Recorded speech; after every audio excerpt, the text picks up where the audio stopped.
minsan pa ipalakpakan natin ang ating Panginoon Diyos na buhay. Mapagpalang araw po sa inyong lahat. Ang himala at pagpapala ay sumainyo at sa ating din naman. Amen? So, purihin ang Diyos. Tunay nga po na ang Diyos ay naglilinis. Amen, ang ating mga puso sa pamamagitan ng kanyang mga salita na ating pong binabasa sa Biblia. Tayo po sa panahon ngayon, mula unang tipan hanggang sa bagong tipan, amen, na sinasabi ng Panginoon sa Mateo 5:3 na mapalad ang mga taong walang ibang inasahan kundi ang Diyos. Amen. So mapalad ang mga tao na hanggang ngayon ay nagpapatuloy sa pagsunod sa kalooban ng ating Diyos na buhay. Amen. So mga kapatid, tayo po ngayon bilang Kristiyano sa panahon ngayon, tayo po ay binigyang buhay ng ating Diyos na buhay. Amen. So ibig sabihin, noong mga panahon hindi pa natin kilala ang Diyos, tayo po ay patay sa kanyang harapan. Alam po natin, hindi po tayo patay pisikal, pero ang ating espiritu, yung mga panahon hindi po natin kinikilala ang Diyos, tayo po'y patay sa harapan ng ating Diyos na buhay. Amen. So ngayon po, balikan po natin ang ating mga buhay, yung mga panahon hindi po natin nakikilala ang Diyos.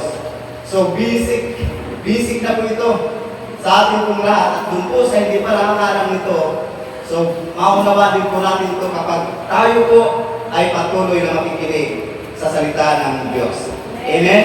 At minsan pa'y palakpakan po natin ang Diyos naman. So, dito po sa ating pag-aaralan, dito po sa may Episo, sa bagong tipan, so, patay subalit muling binigyang buhay. Amen?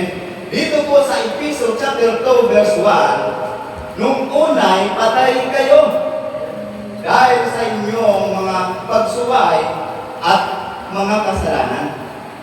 Verse 2, sinunod ninyo noon ang masamang takbo ng mundong ito at napailalim kayo sa pinuno ng mga kapangyarihan sa himpapawid. Ang Espiritong naghahari sa mga taong ayaw pasakop sa Diyos. Great.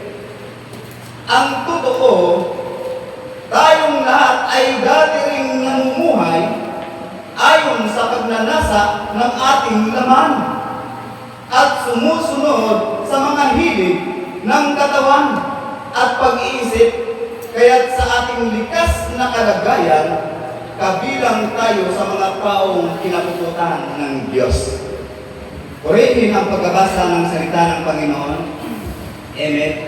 So mga panahon na hindi po natin nakikilala ang Diyos na buhay, tayo po ay patay sa kanyang harapan sa papamagitan po ng mga pagsuway at kasalanan. Amen. So binabalikan lang po natin yung ating buhay ng mga panahon na yun. Amen. Dahil tayo po ngayon, dahil ay nagpapatuloy po tayo sa ating Diyos na buhay, natulingan po tayong buhay. Amen. Ibig sabihin, so dahil tayo po ay buhay, dapat magpapatuloy po tayo sa pagganap ng kalooban ng Diyos. Amen. So mga panahon na hindi natin kilala ang Diyos, sinusunod natin ang nasa ng ating mga katawan. Yung ating mga gusto na ayaw na ng Diyos. Amen. Ganyan po tayo noon. So nung una, patay tayo dahil sa mga pagsuway. Amen. Ng mga kasalanan. At nagpapatuloy po yan magpahanggang ngayon doon po sa mga taong ayaw magpasakop sa Diyos. Amen. Nagkakasala ang tao. Hindi lang po, amen, sa mga bagay-bagay, kundi lahat ng bagay na ayaw ng Diyos, nagpapatuloy ng kasalanan sa maraming tao. Amen. So, sa paanong paraan kung bakit nagkasala ang tao? Amen. So, sa lumang tipan na sinasabi ko sa Genesis, Kabanata 2, sa talata po ng 16 hanggang 17, sinabi niya sa tao, makakain mo ang alinmang bungang kahoy sa bunga ng punong kahoy na nagbibigay ng kaalaman tungkol sa mabuti at masama. Huwag na huwag mong kakainin ang bungang iyon, sapagkat sa araw na kainin mo iyon ay mamamatay ka. Malinaw doon sa bagong tipan kung bakit namatay ang tao espiritual dahil po sa pagsuway sa utos ng Diyos. Amen? So namamatay po ang isang tao espiritual sa pagsuway sa kalooban ng Diyos. Amen? Malinaw na utos ng Diyos, madiin na sinasabi, huwag na huwag mong kakainin sapagkat pag kinain mo yun ay mamamatay ka. Namatay po ba ang tao? Amen? Namatay po ang tao espiritual, pero buhay ang pisikal na katawan. Ibig sabihin, yung relasyon ng isang tao sa ating Diyos na buhay, yun po ay namatay. Sa madaling sabi, dahil namatay ang espiritu ng isang tao, kaya ang maraming tao hanggang ngayon napatay sa harapan ng Diyos ay hindi nakabot sa kanwalhatian ng ating dakilang Diyos na buhay. Amen. Hindi maunawaan ng taong patay ang salita ng Diyos. Kahit ano ang iyong payo, kahit ano pa ang iyong pagpapaliwanag para lamang sa iyo magkaroon, amen, ang relasyon sa Diyos. Ngunit kapag patay ang espiritu ng isang tao, hindi niya maunawaan kailanman. Kailangan muli ay mabuhay ang espiritu at magbalik ito sa iyong pagkatao. Upang maunawaan mo kung ano ang ibig at nais ng Diyos at malalaman mo kung ano yung mabuti na dapat nagagawin ng bawat sumasampalataya. Amen? So sa madaling sabi, lahat ay nagkasala. Tama po? So ang sabi po sa Roma, Kabanata 3, sa talata po ng 23, sapagkat ang lahat ay nagkasala at walang nakabot sa kalwalhatian ng Diyos.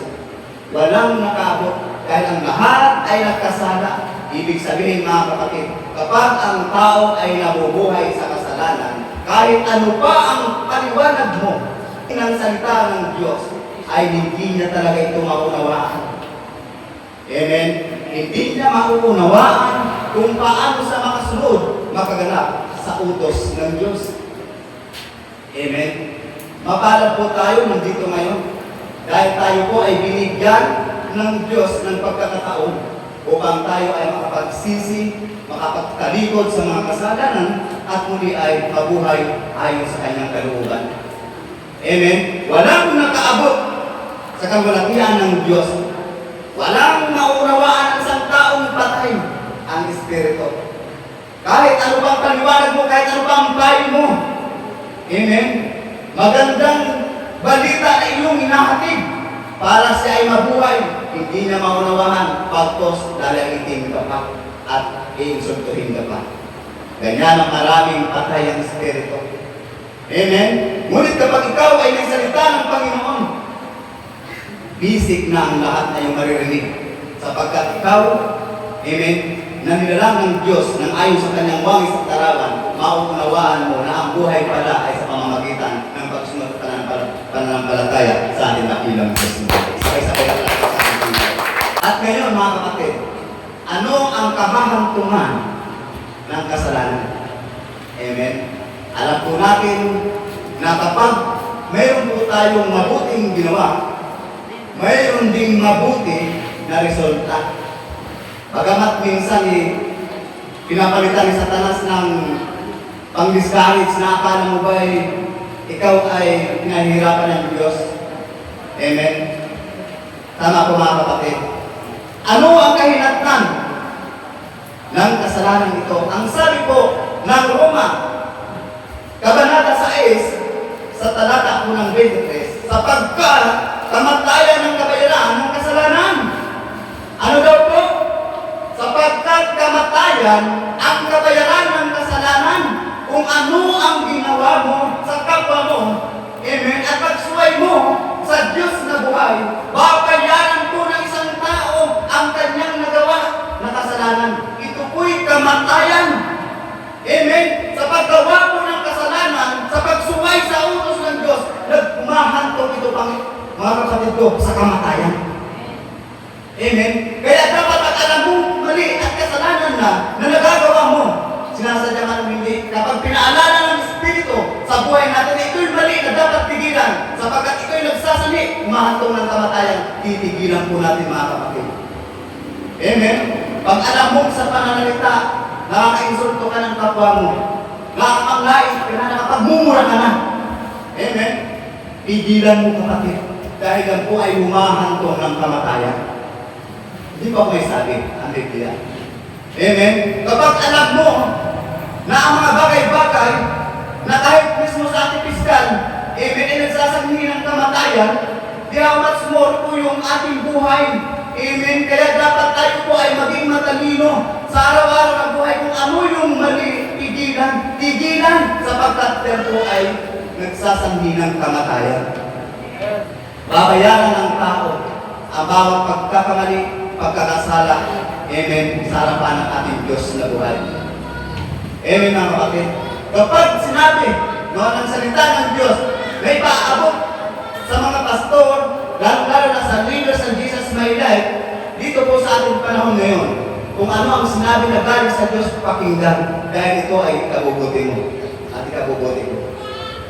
Na dapat malaman natin lahat na bagamat tayo ay binigyan ng Diyos ng buhay, dapat ipagpapatuloy po natin yung buhay na taglay-taglay po natin sa pamamagitan po ng pagsunod sa kalooban ng ating Diyos na buhay.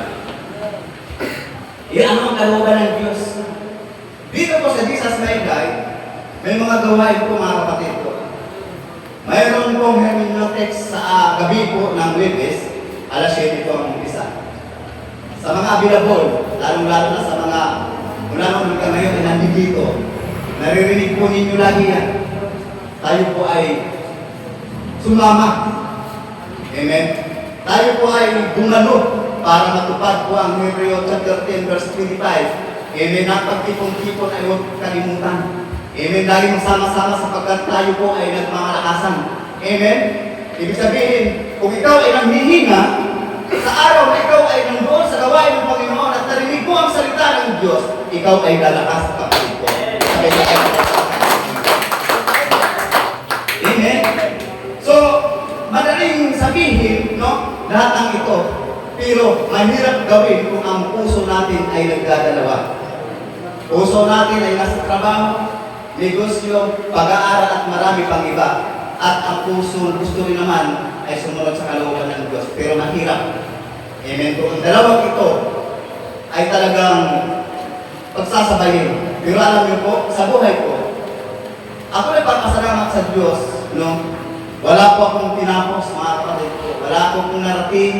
Ibig sabihin, may pasalamat ako sa Diyos dahil ako po ay binigyan ng Diyos ng pagkakataon.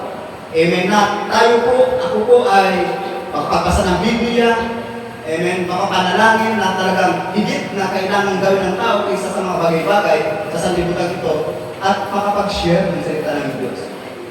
Amen. Ibig sabihin, talagang yung pangarap mo na higit sa lahat ay magagamit yung buhay mo doon po sa kalooban ng Panginoon. Amen. So tuloy po tayo mga kapatid. Amen. Yung kasalanan na sinasabi po ng Biblia, amen, babayaran po ng bawat tao na gumagawa nito. At ito po'y kamatayan at kabayaran ng kasalanan. Ngunit dahil mabuti ang Panginoon sa ating mga buhay, ang sabi po sa karugtong, ngunit walang bayad na kaloob ng Diyos, buhay na walang hanggan. Sa pamamagitan nino, sa pamamagitan ng ating Panginoong Jesucristo. Walang bayad na buhay na walang hanggan sa pamamagitan po ng iyong pagsisi, pagtalikod sa mga kasalanan at pagbalik loob sa Diyos. Tinanggap mong buong buo ang Panginoon, sumunod ka sa kanyang ibig at nais, may kapalit na buhay na walang hanggan. Amen. Kaya nga po mapapasok po dito. Diba, na tayo noon patay. Dahil hindi tayo makakilala sa Diyos eh. Walang relasyon sa Diyos, patay tayo may tuturin. Amen? Patay, subalit, muling binigyan buhay. Ito po ang maganda. dito sa kasunod ko. Tuloy po tayo sa Efeso. So ang sabi dito, subalit, napakasagana ng habag ng Diyos at napakadakila ng pag-ibig niya sa atin. Tayo po'y binuhay niyang kasama ni Kristo nung tayo'y mga patay pa dahil sa ating pagsuway. Naligtas nga kayo dahil sa kanyang kagandahang loob. Amen. So tayo po pala ng mga panahon na yun, amen, na hindi nakakilala sa Panginoon, walang relasyon sa Diyos, hindi nagbabasa ng Biblia, hindi nakakapanalangin, amen, hindi tayo nakakadalo sa mga gawain ng Panginoon, tayo po'y mga patay sa harapan ng Diyos. Bakit tayo mga patay sa harapan ng Diyos? Dahil hindi po tayo nakakasagap ng salita ng Diyos, hindi po natin nagagawa ang basahin ng salita ng Diyos. Kaya kung tayo ay patuloy na tinatawag, napatay sa harapan ng Diyos. Amen? Pero dahil napakasagana ng habag ng Diyos, sa pamamagitan po ng ating Panginoong Jesucristo, tayo nga po'y nabuhay at niligtas ng ating dakilang Diyos na buhay. Amen! Sabay-sabay na palakpak sa ating Panginoon. Amen? Ibig sabihin mga kapatid, wala pa ito yung ginawa niya. Pero, niligtas tayo ng Diyos. Amen? So itong kaligtasan na ating pong natanggap sa ating Panginoon, kailangan dapat ito ay manatili. Dahil, mga kapatid, hindi po tayo na, sa panahon natin, sa Jesus My Life, hindi po tayo dahil naligtas na po tayo ng Diyos, amen, ay patuloy na tayong ligtas na kahit na tayo hindi dumadalo.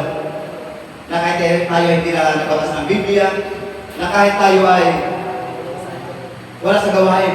Amen. So, kaligtasan po nawawala yan. Amen. Sa paraan ng pagsuway. Kaya huwag kayong maniwala na ang kaligtasan ay manatili habang buhay. Kung ikaw ay sumusunod sa Panginoon habang buhay, amen, mananatili din po ang kaligtasan habang buhay. Ngunit kung ikaw ay sumuway sa Panginoon, ang kaligtasan ay napuputol. Amen. Kapag naputol at naganap yun, ngunit tayong mamamatay. E paano na lang kapag dumating ang Panginoon, tayo po ay nasa kasalanan. Amen. Alam naman po natin na ang buhay na walang hanggan ay hindi mo na kailangan pang magbayad ng kuryente. Hindi mo na kailangan magbayad ng tubig. Amen. Wala ka nang alalahanin pa sa mga bilhin kay mahal-mahal. Tama po mga kapatid. Wala ka nang aaskasuhin pa doon kundi ikaw ay mabubuhay, nagpupuri sa ating dakilang Diyos na buhay. Walang problema. Sabi-sabi ang sa ating Panginoon. Pero, kung tayo po ay manatili sa kasalanan, amen, ito naman ay magbubunga naman ng kamatayan magpakailanman. Masakit. Dito pa lang mga kapatid, nararanasan na natin ang init. Mainit, tama po. Hindi na mainit. Nararamdaman natin at nasasabi natin na napakainit ang panahon. Dito pa nga lang masakit na yung init. Di ako magsunod. Doon po sa kamatayan walang katapusan, napakainit forever. Tama? Kaya kailangan, tama po yung sinasabi ni Pastora kanina pa. Amen? Na kailangan sa buhay natin ang ating magiging kublihan, walang iba kundi ang ating dakilang Diyos na buhay. Amen? Huwag na. Baka magulat pa sila sa boses ko. Kailangan gawin natin hiding place ang ating dakilang Diyos na buhay. Amen? Sapagkat ang Diyos ay mabuti mula noon hanggang ngayon. Tayo po ay binigyang buhay. Amen? Dapat itong buhay na ito na ang binigay ng Diyos sa atin, magagamit natin ito sa pagsamba sa Kanya, sa pagpuri sa Kanya.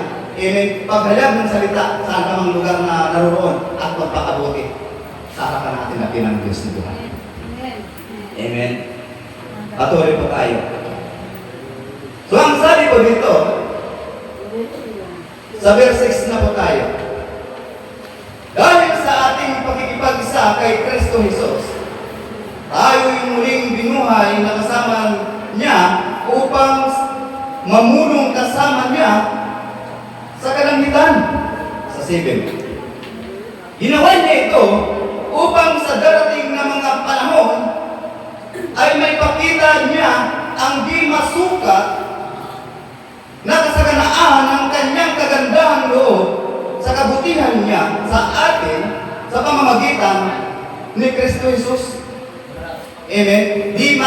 sapagkat ang kagandahang loob ng ating Diyos na buhay.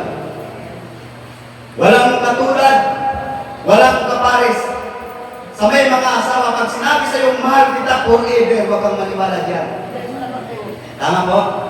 Iiwanan din tayo yan, panahon lang yan. Sinabi sa kayo lang, sa akin mo, sabihin naman ang aking galing. Bakit? Sinabi mo sa akin na, mahal mo ako, ka, mga bubuhay. Amen? Pero alam niyo po mga kapatid, kung mayroon na po tayong sasabihan ng mahal kita, hindi po si nanay, si tatay, hindi po si ate, si kuya, si lolo, si lola, sabihin mo yan, Lord, I love you. Ang Diyos na ang mahalin mo. Amen? Dahil ang Diyos na minamahal mo, mamahalin ka rin niya habang panahon, habang ikaw ay nagmamahal sa Kanya. Kapag ang asawa mo, kapatid mo, amen? Luha mo, sabi ng sanlibutan, o sino pa man, kapag sinabihan mo ng mahal mo, huwag kang sabi niya dahil hindi totoo yan. Amen? Tama po mga kapatid. Tama lang yung sabi niya. Sabi ko niya, dapat lang mo. Amen? Pwede mong sabihin, di ba? Darling, mahal kita, pangalawa ka lang. Dahil una si Lord. Tama po? Amen. So sabihin naman natin sa ating best friend, sabihin natin sa ating katabi. Katabi. Mahal kita, pangalawa lang. Dahil ang una ay si Lord Jesus Christ. Amen? Amen. Kaya walang ibang mamahalin kundi yung napakalaking pangalan na rin sa taas. Sabihin mo sa Kanya, I love you, Lord. I love you forever. Amen? Amen. So masagana ang habang at kalooban, magandang kalooban ng Diyos sa mga buhay natin. Kaya kung bakit tayo ay nabubuhay hanggang ngayon, dahil sa mabuti at maganda ang kalooban ng ating Panginoon. Amen? Hindi ito dahil sa tayo po ay may tinapos, no? College level, valedictorian, doktor, hindi ko pong sinabing masama po ang maging doktor, bakos ay magpasalamat sa Diyos dahil narating niya yung ganong sitwasyon, naging pulis ka na, o di ba, maging o presidente ka na ng Pilipinas. Amen? Mabuti po yan. Pero mas maganda kung ang lahat ng yan ay narating mo, naabot mo, amen, dahil ikaw ay naglilingkod sa ating dakilang Diyos. Amen? Ngayon, sa buhay po natin mga kapatid, hindi tayo naparito para tayo po ay, amen, na mapuri. Ang ganda-ganda naman ng damit mo. Diba? Hindi tayo dito ng kaupo para mapuri at sabihin napakagwapo naman ni Daddy Jose. Diba? Hindi po. Amen. Tayo po ay nandito para masabi natin na talagang ang Diyos na mahabagin na nandito ako dahil sa kalooban ng ating dakilang Diyos. Amen. Grabe, may pa talaga yan. Hindi dahil na, di ba, magaling ka mag-gitara, magaling kang magpukpok niyan. Amen? Ako. At marami pang iba. Hindi po dahil ikaw ay nandiyan dahil gusto mong mapuri ka. Amen. Nagpapasalamat ka sa Diyos dahil nagagamit ang buhay mo riyan. Amen. Iniisip mo, ginagawa mo yan dahil kay Lord. At hindi dahil magaling ka magsalita dito sa harapan ng pulpito. Amen. Kailangan sa buhay natin mga kapatid, ano man ang ating nabot, narating sa mundo ito. Amen. Ikaw man, anong ginagawa mo dyan, kahit nagwawalis ka man dyan, naglilinis ka, nakatayo ka sa pulpito, kailangan makita ang kaluwalhatian ng Diyos sa bawat ating ginagawa. Amen. Dahil hindi tayo naparito para magpa-charming. Tama po yung sinasabi ko. Hindi tayo naparito para, di ba, hindi ko alam kung ano yun. Amen. Tayo nandito para sumamba sa ating Diyos na buhay. Nagpapasalamat tayo dahil binigyan tayo ng buhay ng ating Panginoon mula ng pagkamatay. Amen. Mula nung tayo patay pa, binigyan ng Diyos ng buhay para tayo ay makapagpuri. Amen. At magamit ang buhay natin sa paggawa ng mabuti at maghatid ng magandang balita ng ating Panginoon sa Kristo. Sabay-sabay na palakpak sa ating Panginoon. Ang sabi ko dito sa talata ng 8, sapagkat dahil sa kagandahang loob ng Diyos, kayo ay naligtas sa pamamagitan ng pananampalataya at ito'y kaloob ng Diyos at hindi mula sa inyong sarili. So, ibig sabihin pala mga kapatid ko, tayo pala ay naligtas. Amen. Dahil nagkaroon ka ng pananampalataya sa ating Panginoon sa Kristo. Kung wala kang pananampalataya, wala kang kaligtasan. Amen. Pero ang kaligtasan pala mga kapatid ko, hindi ito dahil sa ating mga sarili. Ay, napakagaling ko mag-preach, napakagaling ko mag-gitara, napakagaling kong pumukpok no? Di ba? Napakagaling ko, maliligtas ako sa Diyos dahil nabili ko sa Panginoon. Paano kung ang puso mo naman ay palakpakan ka dahil sa usay mo? Wrong motive, mga kapatid. Dapat ang motibo natin, ginagawa natin ang lahat ng yan. Dahil tayo po ay nagkaroon ng pananampalataya sa Diyos, kaya tayo ay namaligtas, mga kapatid. Tama po? Naligtas po tayo, hindi po dahil sa ating mga sarili. Naligtas po tayo dahil nagkaroon tayo ng pananampalataya sa ating Diyos na buhay. Kaya pasalamatan mo ang Diyos. Dapat ang kaligtasan na yan, ang buhay na yan ay manatili sa buhay natin sa pagsunod sa kalooban ng ating lahat. Amen? Pero kabuti po mga kapatid ang ating Diyos na buhay. Dito po sa verse 9, hindi ito bunga ng iyong mga gawa, kaya walang may pagmamalaki ang sinuman. Amen? Hindi ko po sinabi na masama ang gumawa ng mabuti.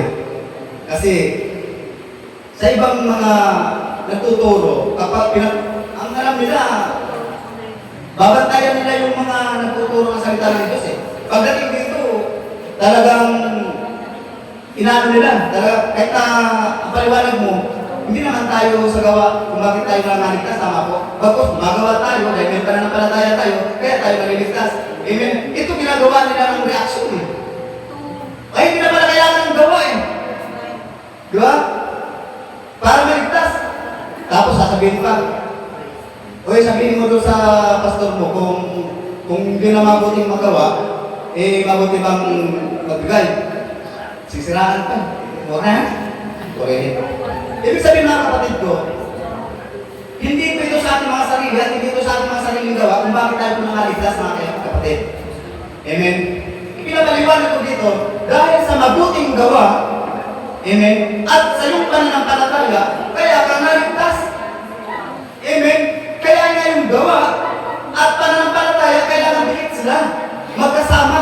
Kaya sa atin, dito po sa Jesus is my life, tayo po ay naligtas dahil sa mabuting gawa at pananampalataya. Amen? Hindi po tayo nangaligtas dahil lamang na tayo po ay nakakilala sa Diyos. Kulang po yun, maganda nga po yun, pero kulang. Nakilala natin ang Diyos, gumagawa tayo ng mabuti, sumasampalataya tayo buong puso, doon ay naliligtas tayo. Amen? Ganun po mga kapatid. Kaya alam niyo po sa buhay na ito, kung ano po ang ibig tayo ng Diyos. Amen? Kapag narinig natin yung tinig na kung saan ay magbibigay at magdudulot sa atin ng buhay, pakinggan na higit. Amen? Hindi po dahil na tayo ay nandyan, ay talagang present po tayo. Baka mamaya nandyan na tayo. Present po tayo. Pero ang ating isip, absent. Amen? Kailangan po sa buhay na ito, hindi ko naman ito sasabihin kung ito yung ginagawa. O kaya talagang hindi ako nakikinig. Amen? So, ibig sabihin mga kapatid ko, nandito tayo, amen, dahil sumasamba tayo, pinakikinggan natin maigi yung sinasabi ng Diyos. Ito po ba sa nagsasalita para sa Kanya? Amen? Yung sinasabi ng salita ng Diyos, para sa Kanya, para sa akin po ba ito? Amen? Sa atin pong lahat. Amen? Kaya ang salita ng Diyos, kapag narinig mo, kapag nagsalita ng Diyos sa pamamagitan ng Biblia, amen, at nagsasalita rito, pinakikinggan. Amen? Pinakikinggan. Tama po. Yung puso at isip mo, nakatuon doon sa tinig na bibigkasin ng Diyos. Amen? Dahil ang salita ng Diyos na yung pakikinggan ay sa puso mo, ito po ay nagdudulot ng buhay na walang hanggan. Amen? At pagkatapos mong marinig dito, amen, sa bahay, panambahan, hanggang sa paglabas, ipamumuhay po natin yan, mga kapatid. Magkakamit tayo ng kaligtasan, at buhay na walang hanggan sa ating dakilang Diyos na buhay. Tingnan niyo po, tayo po, noong mga panahon na yun, patay. Tapos binigyan tayo ng Diyos ng buhay. Amen. Pahalagaan po natin itong buhay na binigay ng Diyos. Sa anong paraan para makalagahan ito? Sa ating araw-araw na buhay, mga kapatid ko, huwag kong isipin natin na tayo walang pinag-aralan at huwag din natin isipin kung saan nakapag-aral, na nakapagtapos. Amen.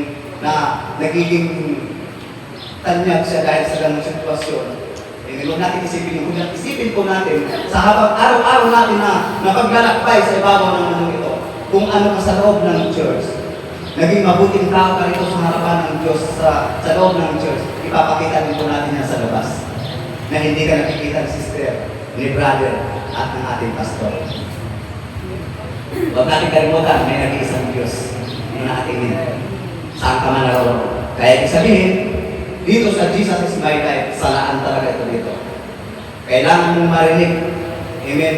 Na kapag mali, huwag mo nang gagawin. Amen. Tama po mga kapatid. Kapag pinayuhan ka ng isang lingkod ng Diyos, na ikabubuti mong pakinggan mo. Huwag mong patigas ng puso mo dahil pag pinatigas mo ang puso mo, kapatid ko, mapapahama ka riyan. Hindi mo magugustuhan ang mangyayari sa buhay. Amen. Sa buhay natin, wala tayong may pagmamalaki, sabi ng Biblia. Wala po tayo may pagmamalaki. Nakatapos ka man, ano man ang iyong sitwasyon ng buhay, ano pa ang negosyo, trabaho mo, hindi mo may pagmamalaki at pagdating ng kamatayan. Amen. Lahat ng bagay ay mawawasak. Langit at lupa ay mawawasak. Sino nakatira sa lupa? Tayo kung lahat mawawasak. Langit, unang langit, mawawasak po yan. Ngunit ang hindi mawawasak na kaharian ng Diyos, yung pangatong langit. Amen. Kaya pag tayo po ay nasa Diyos na hindi natatapos magpakailanman at sinampalatayanan mo, naniwala ka, siya po ay walang hanggang Diyos. Kapag naniwala ka sa Kanya, mawasak man tayo dito sa ibabaw ng mundo ito, ang ating katawang lupa, ngunit ang pinangakuan ng Diyos ang ating buhay ay mabubuhay magpakailanman. Amen? Mabubuhay magpakailanman doon po sa mga nanatili, magpakailanman. Sa hirap at ginhawa, may makain man o wala, may pira ka man o wala, may trabaho man o wala. Amen?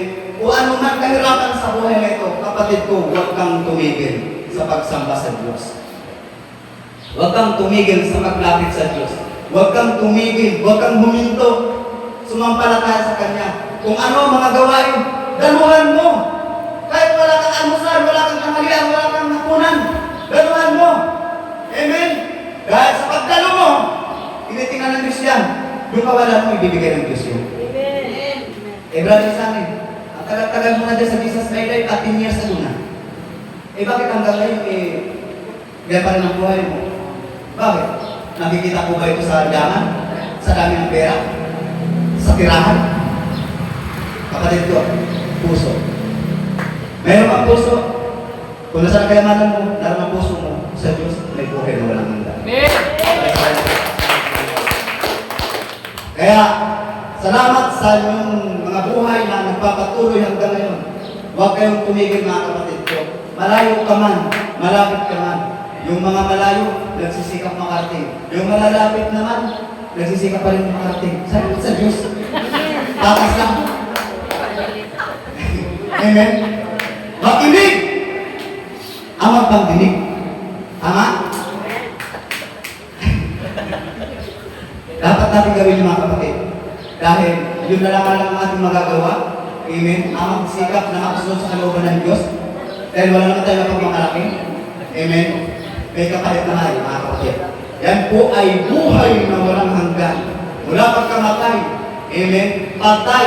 Subalit, binigyang buhay. Purihin ng Diyos. Sabay-sabay na palakpak sa ating Panginoon. Hindi. Mapagpalang tanghali po sa inyong lahat. At ito pong mensahe na ito nawa ay patuloy pong may sa puso po natin, naway naunawaan po natin, kung hindi man, unawain nyo na lang. Amen. Pero maunawaan nyo lamang yan. Amen. Kung babasahin nyo ang Santiago chapter 1 verse 5. basahin niyo po yun para maunawaan niyo po ang salita ng Diyos. Kahit magulo ang pakasabi, lilinaw yan kapag pinaunawaan mo yan, pag pinaunawaan. Kasi ang Espiritu na sa iyo na. Sabay-sabay palapag sa Diyos, tayo po lahat ay